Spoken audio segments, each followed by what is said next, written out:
Previously, on the World War I conspiracy. The First World War started as the result of a conspiracy. But to understand this conspiracy, we must turn not to Sarajevo and the conclave of Serbian nationalists plotting their assassination of Archduke Franz Ferdinand in the summer of 1914, but to a chilly drawing room in London in the winter of 1891. Rhodes had the money and he had the contact. He was a great Rothschild man, and his mining wealth was literally uncountable. The will contains the goal, and then by the time he dies in 1902, there's funding, there's a plan, there's an agenda, there's working groups. The only thing feasible to carry out this idea is a secret society gradually absorbing the wealth of the world. And they thought if they could hook in with that alliance, then they had the possibility of defeating Germany quickly and without too much trouble. And that is basically what they did. It is to this clique, not to the doings of any conspiracy in Sarajevo, that we can attribute the real origins of the First World War, with the 9 million dead soldiers and 7 million dead civilians that lay piled in its wake. But for this cabal, 1914 was just the start of the story. In keeping with their ultimate vision of a united Anglo-American world order, the jewel in the crown of the Milner Group was to embroil the United States in the war, to unite Britain and America in their conquest of the German foe. Across the Atlantic, the next chapter in this hidden history was just getting underway.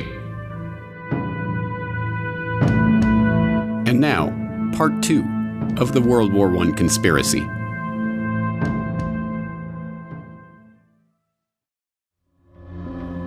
Part 2. The American Front.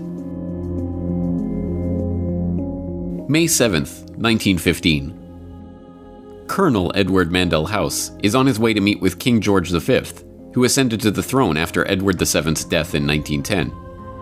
Accompanying him is Edward Grey, British Foreign Secretary and acolyte of the Milner Group. The two speak of the probability of an ocean liner being sunk, and House informs Grey that, if this were done, a flame of indignation would sweep across America, which would in itself probably carry us into the war. An hour later, at Buckingham Palace, King George V inquires about an even more specific event. We fell to talking, strangely enough, of the probability of Germany sinking a transatlantic liner. He said, suppose they should sink the Lusitania with American passengers on board. And, by a remarkable coincidence, at 2 o'clock that afternoon, just hours after these conversations took place, that is precisely what happened.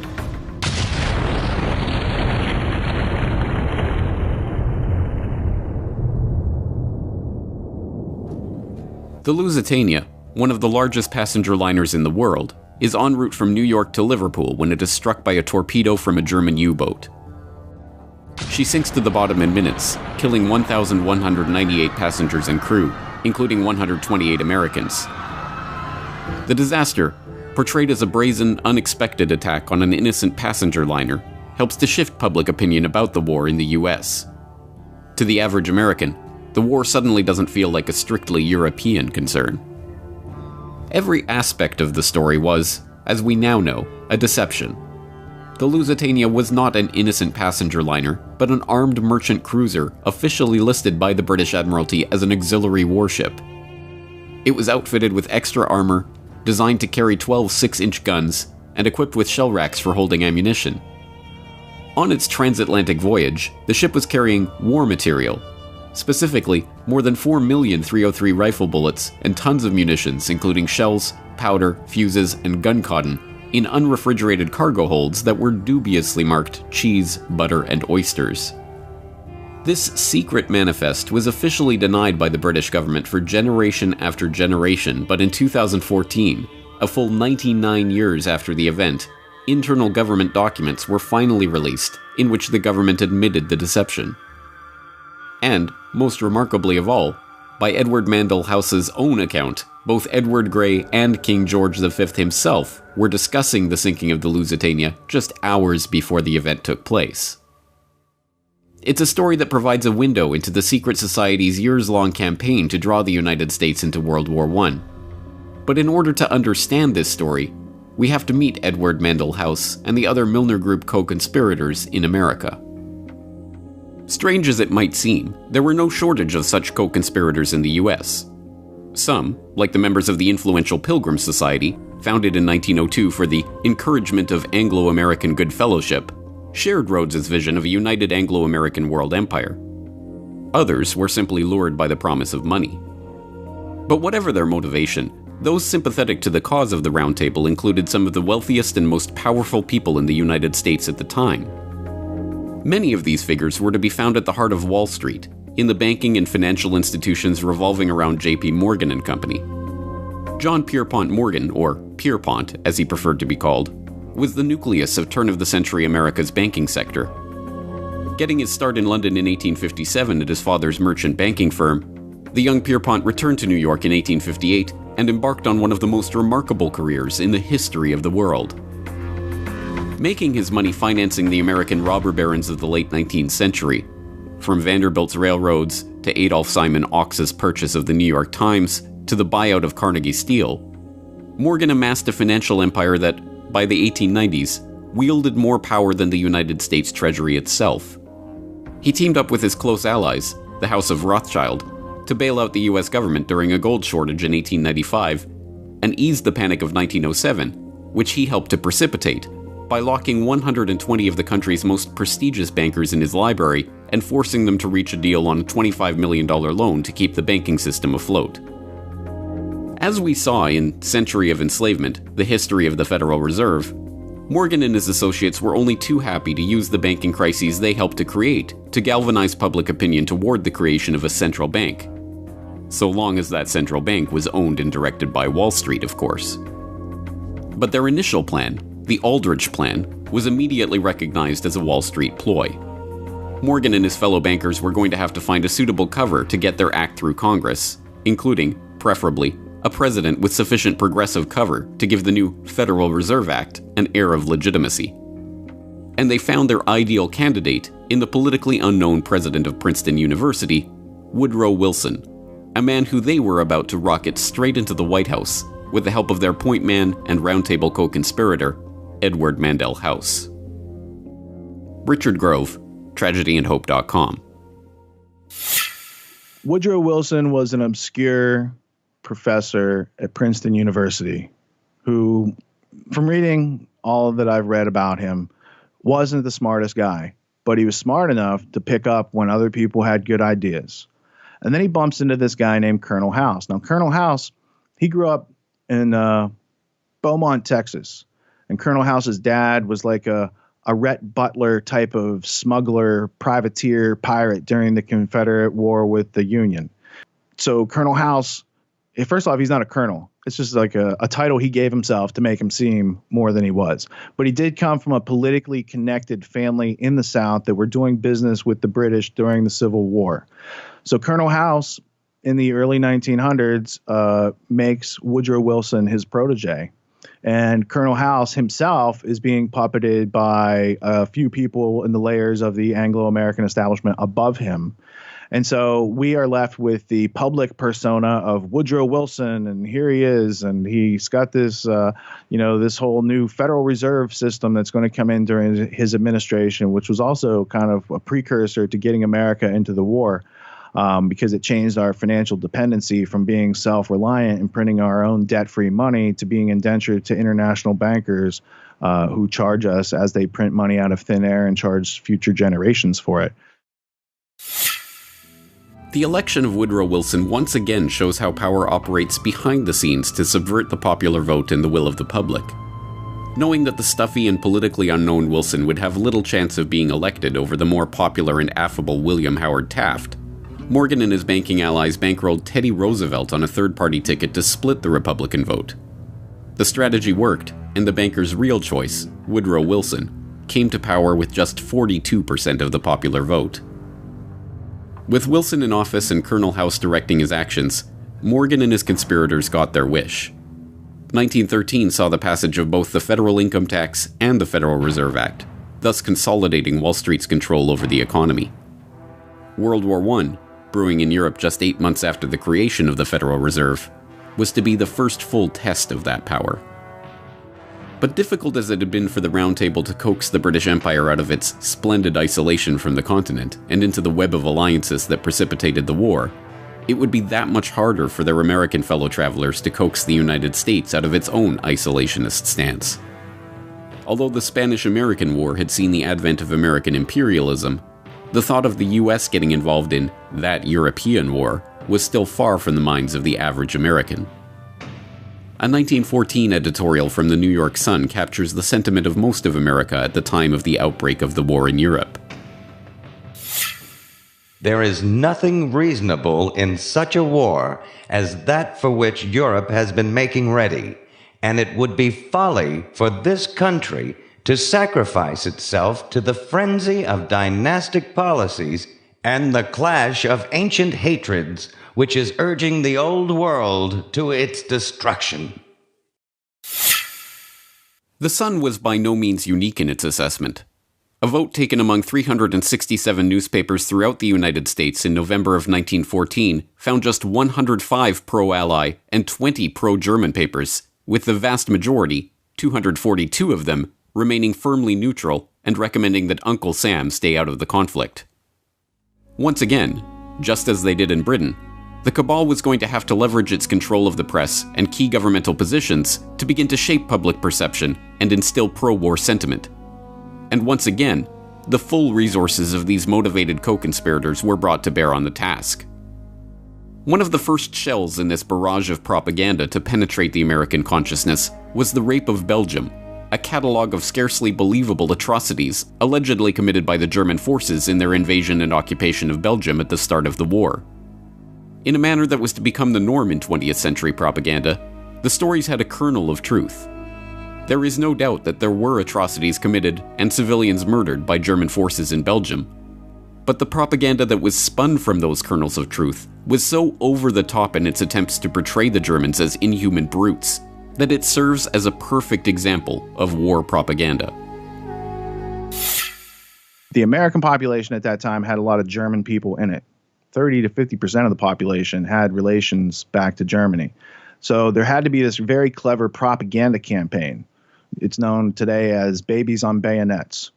So if you have no interest in World War I, but you think it's interesting to study propaganda so you don't get fooled again, then type it into your favorite search engine, babies on bayonets, World War I. You'll see hundreds of different posters where the Germans are bayoneting babies, and it brings about emotions, and it doesn't give you the details of anything, and emotions drive wars, not facts. Facts are left out and deleted all the time in order to create wars.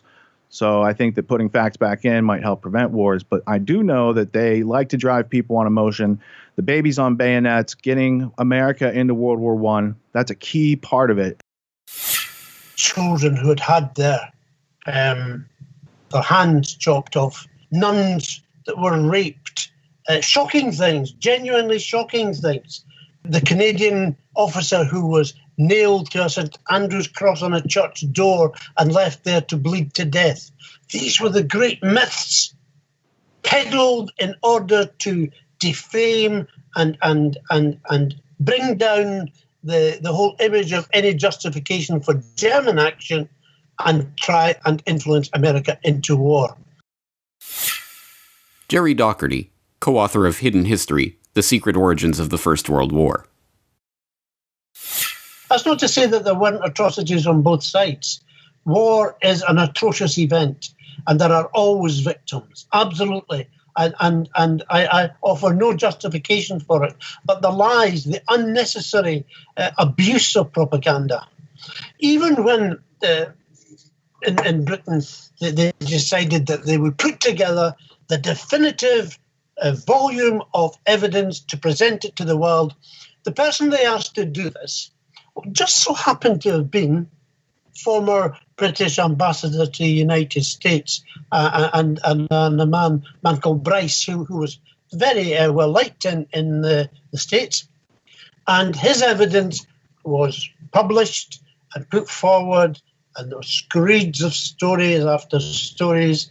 But then later it was discovered that, in fact, the people who took the evidence hadn't been allowed to speak to any of the Belgians directly, that in fact what they were doing is they were listening to a middleman or agents who had supposedly taken these stories, and when one of the official committee said, "Well, hold on, can I speak to can I speak to someone directly?"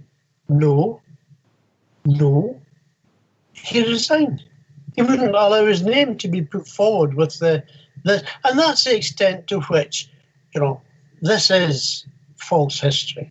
It's not even acceptable to call it fake news. It's just disgusting. The campaign had its intended effect. Horrified by the stories emerging from Belgium, stories picked up and amplified by the members of the Round Table in the British press, including the influential Times and the lurid Daily Mail, run by Milner ally Lord Northcliffe, American public opinion began to shift away from viewing the war as a European squabble about an assassinated Archduke, and toward viewing the war as a struggle against the evil Germans and their sins against civilization. The culmination of this propaganda campaign was the release of the report of the Committee on Alleged German Outrages, better known as the Bryce Report, compiled for His Britannic Majesty's government and presided over by Viscount James Bryce, who, not coincidentally, was the former British ambassador to America and a personal friend of Woodrow Wilson. The report was a sham, based on 1,200 depositions collected by examiners who had no authority to administer an oath. The committee, which was not allowed to speak to a single witness itself, was tasked merely with sifting through this material and deciding what should be included in the final report. Unsurprisingly, the very real atrocities that the Germans had committed in Belgium, the burning of Louvain, Andenne, and Dinant, for example, were overshadowed by the sensationalist and completely unverifiable stories of babies on bayonets and other acts of villainy. The report itself, concluding that the Germans had systematically and premeditatedly broken the rules and usages of war, was published on May 12, 1915, just 5 days after the sinking of the Lusitania. Directly between these two events, on May 9, 1915, Colonel House, the man who Wilson called his second personality and his independent self, wrote a telegram which the president dutifully read to his cabinet and was picked up by newspapers across the country. America has come to the parting of the ways, when she must determine whether she stands for civilized or uncivilized warfare. We can no longer remain neutral spectators. Our action in this crisis will determine the part we play when peace is made, and how far we may influence a settlement for the lasting good of humanity. We are being weighed in the balance, and our position amongst nations is being assessed by mankind. But despite this all-out propaganda assault, the American public was still largely against entering the war. It was in this context that the same group of Wall Street financiers who had maneuvered Wilson into the White House presided over the 1916 presidential election, one that the country knew would decisively conclude America's neutrality in the war, or its decision to send forces to engage in European combat for the first time in history. The bankers left nothing to chance. Wilson, who would predictably follow House's lead on all matters, including war, was still their preferred candidate. But his competitor, Charles Evan Hughes, was no less of a Wall Street man. Hughes's roots were as a Wall Street lawyer. His firm represented the New York, Westchester, and Boston Railroad Company for J.P. Morgan and Company, and the Baptist Bible class that he led boasted many wealthy and influential members, including John D. Rockefeller Jr.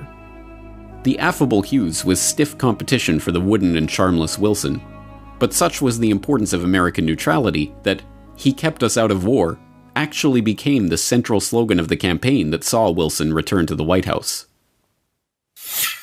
And then, of course, came the famous election of 1916. Wilson wasn't popular, but Wilson simply, he had no kind of public persona which warmed people. On the contrary, he was a cold fish. He had dubious links with several of those who were powerful in Wall Street. But his propaganda for re-election was, he kept us out of war. Here was a man, vote for Wilson, he kept us out of war. An inherent promise that he would continue to keep America out of war. And in fact, of course, within months, America was was thrown into the war by its own government. He kept us out of war. But just as in the British election of 1906, which saw the British public overwhelmingly voting for Henry Campbell Bannerman's Liberal Party and their platform of peace, only to get the Milnerites in the cabinet entering secret agreements to bring about war, so too was the American public duped at the ballot box in 1916. In fact, in the fall of 1915, over 1 year before the election even took place, Wilson's string puller, Edward Mandell House, was engaged in a secret negotiation with Edward Grey, the Milnerite heading Britain's Foreign Office. That negotiation, long hidden from the public, but finally revealed when House's papers were published in 1928, shows the lengths to which Grey and House were willing to go to draw America into the war on the side of the Allies and against the Germans. On October 17, 1915, House drafted a letter to Grey which he called one of the most important letters I ever wrote. Before sending it, he split it into 2 separate coded messages to ensure it would not be readable if it were intercepted. In it, he laid out a plan to steer the US into war with Germany under the false pretense of a peace conference. Dear Sir Edward, in my opinion, it would be a worldwide calamity if the war should continue to a point where the Allies could not, with the aid of the United States, bring about a peace along the lines you and I have so often discussed. It is in my mind that, after conferring with your government, I should proceed to Berlin and tell them that it was the President's purpose to intervene and stop this destructive war, provided the weight of the United States thrown on the side that accepted our proposal could do it. I would not let Berlin know, of course, of any understanding had with the Allies, but would rather lead them to think our proposal would be rejected by the Allies. This might induce Berlin to accept the proposal, but if they do not do so, it would nevertheless be the purpose to intervene. Perhaps realizing the gravity of what was being proposed, Woodrow Wilson, the man who would later be elected for his ability to keep America out of war, merely added the word probably to House's assurance that America would join the war. The negotiations for this plan continued throughout the fall of 1915 and winter of 1916. In the end, the British government balked at the proposal because the thought that the Germans might actually accept peace, even a peace of disarmament brokered by the US, was not enough. They wanted to crush Germany completely, and nothing less than total defeat would be sufficient. Another pretense would have to be manufactured to embroil the US in the war. When, on the morning of May 7, 1915, House assured Grey and King George that the sinking of the Lusitania would cause a flame of indignation to sweep across America, he was correct. When he said it would probably carry us into war, he was mistaken. But in the end, it was the naval issue that eventually became the pretext for America's entry into war. The history books of the period, following the familiar pattern of downplaying Allied provocations and focusing only on the German reactions, highlight the German policy of unrestricted submarine warfare which led to the downing of the Lusitania. The practice, which called for German U-boats to attack merchant ships on sight, was in contravention of the international rules of the sea at the time and was widely abhorred as barbaric. But the policy was not instituted out of any insane bloodlust on the part of the Kaiser. It was in response to Britain's own policy of breaking international rules of the sea. At the outbreak of war in 1914, the British had used their position of naval superiority to begin a blockade of Germany. That campaign, described as one of the largest and most complex undertakings attempted by either side during the First World War, involved the declaration of the whole of the North Sea as a war zone. As a so-called distant blockade, involving the indiscriminate mining of an entire region of the high seas, the practice was in direct violation of the Declaration of Paris of 1856. The indiscriminate nature of the blockade, declaring the most basic of supplies like cotton and even food itself to be contraband, was a violation of the Declaration of London of 1909. More to the point, as an attempt to starve an entire country into submission, it was a crime against humanity. Eventually reduced to a starvation diet of 1,000 calories per day, tuberculosis, rickets, edema, and other maladies began to prey at those Germans who did not succumb to hunger. By the end of the war, the National Health Office in Berlin calculated that 763,000 people had died as a direct result of the blockade. Perversely, the blockade did not end with the war. In fact, with Germany's Baltic coast now effectively added to the blockade, the starvation actually continued and even intensified into 1919. Faced with protestations from the Austrian ambassador about the illegality of the British blockade, Colonel House, now America's de facto president, merely observed, "He forgets to add that England is not exercising her power in an objectionable way, for it is controlled by a democracy." This double standard was not the exception, but the rule when it came to those in America's East Coast establishment who were hungry to see the US join the Allies on the battlefields of Europe. As historian and author Ralph Ryko explained in a 1983 lecture, it was these double standards that led directly to America's entry into the war.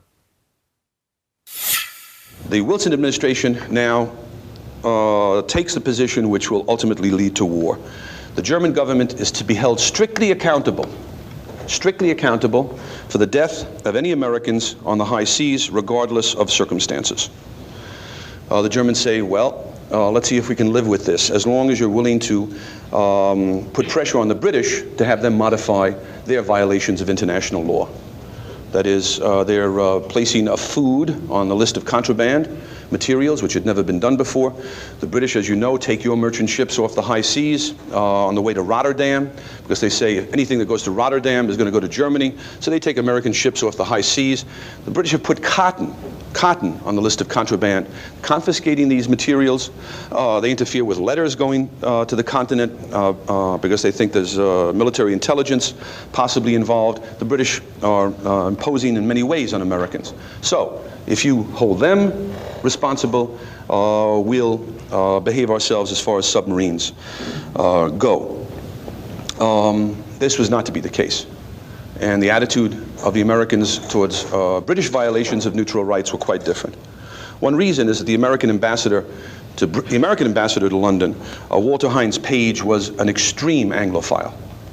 One time, for instance, he gets a message from the State Department saying, tell the British they have to stop interfering with American mail shipments to neutral ports. And the American ambassador goes to the British Foreign Minister, Edward Grey, and says, look at the message I've just got from Washington. Let's get together and try to answer this. This was his attitude. The British were never held to the same standard as the Germans. At home, Theodore Roosevelt, who in previous years had been a great friend of the Kaisers and a great admirer of Germany, now says we have to get into this war right away. Besides that, there's a campaign for preparedness, for building up the American Army, the American Navy, drilling American citizens in combat techniques. There's a kind of hysteria, really, that travels over the country, considering that there's, at this time, certainly, no chance of some kind of immediate threat to the United States. And people like Roosevelt and Wilson begin talking in a very unfortunate way. Wilson says, for instance, in America we have too many hyphenated Americans. Of course, he meant German Americans, Irish Americans. And these people are not totally loyal to our country. Already scapegoats are being looked for, and public opinion is being roused. In January, this diplomatic negotiation, the exchange of memos goes on for the next few years. In January of 1917, the Americans, not having been able to budge the British in the least on any British violation of American rights, the British blockade intensifying, the Germans really feeling hunger, in a very literal sense, especially the people on the home front. The Kaiser is persuaded by his admirals and generals to begin unrestricted submarine warfare around the British Isles. The American position by this time had solidified, had become a totally rigid one, and when all is said and done, when you go through all of the back and forth memoranda and notes and principles established, the United States went to war against Germany in 1917 for the right of Americans to travel in armed, belligerent merchant ships carrying munitions through war zones.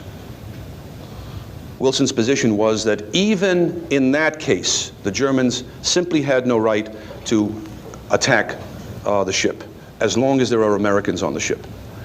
Shall I repeat that? Armed belligerent, that is to say English, armed English merchant ships carrying munitions could not be fired upon by the Germans as long as there were American citizens on board. And it was for the right of Americans to go into the war zone on such vessels that we finally went to war. After months of deliberations, and with the situation on the home front becoming increasingly desperate, the German military commanders decided to resume their unrestricted submarine warfare in 1917. As expected, U.S. merchant ships were sunk, including 4 ships in late March alone. On April 2, 1917, Woodrow Wilson made his historic speech calling for Congress to declare war on Germany and commit U.S. troops to European battlefields for the first time. The speech, made over 100 years ago by and for a world that has long since passed away, still resonates with us today. Embedded within it is the rhetoric of warfare that has been employed by president after president, prime minister after prime minister, in country after country, and war after war, right down to the current day. From it comes many of the phrases that we still recognize today as the language of lofty ideals and noble causes that always accompany the most bloody and ignoble wars. With a profound sense of the solemn and even tragical character of the step I am taking, and of the grave responsibilities which it involves, but in unhesitating obedience to what I deem my constitutional duty, I advise that the Congress declare the recent course of the Imperial German government to be, in fact, nothing less than war against the government and people of the United States. The world must be made safe for democracy. Its peace must be planted upon the tested foundations of political liberty. We have no selfish ends to serve. We desire no conquest, no dominion. We seek no indemnities for ourselves, no material compensation for the sacrifices we shall freely make. We are but one of the champions of the rights of mankind. We shall be satisfied when those rights have been made as secure as the faith and the freedom of nations can make them. 4 days later, on April 6, 1917, the U.S. Congress issued a formal declaration of war against the Imperial German government. Inside the White House, President Woodrow Wilson conferred with advisors, then signed the proclamation of war against Germany. Everywhere there was cheering and waving of flags. Hindsight or cynicism might make us smile at the thought that this war was sometimes called the Great Adventure.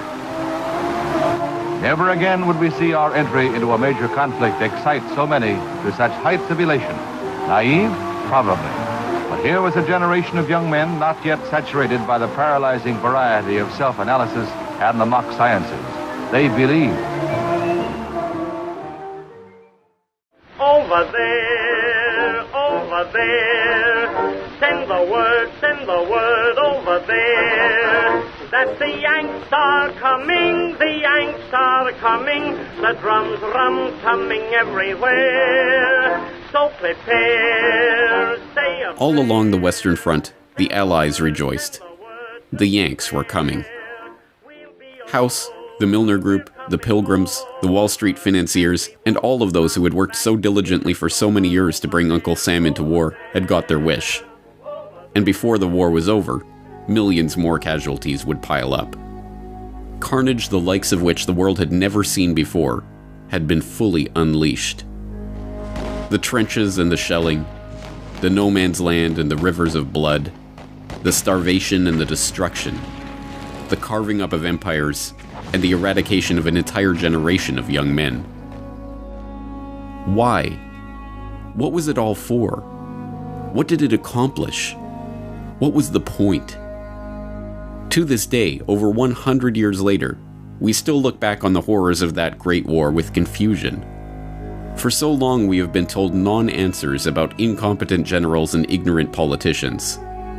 It's the senselessness of war the teachers of this fraudulent and partial history have told us with a shrug. But Now that the players who worked to set the stage for this carnage have been unmasked, these questions can finally be answered.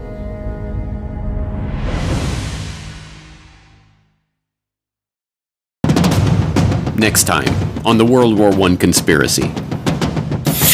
War is an instrument of massive change. We know that. Through glasses, we can see men maddened, men covered with earth and blood, falling one upon the other. Why is to bring about, I suspect, a plan to control world society in which you and I won't find the freedoms to believe and think and do as we believe. The population of Europe was enormously greater than it had ever been before. And now the time came to slaughter some part of the sheep for the purposes of the ones who were in control.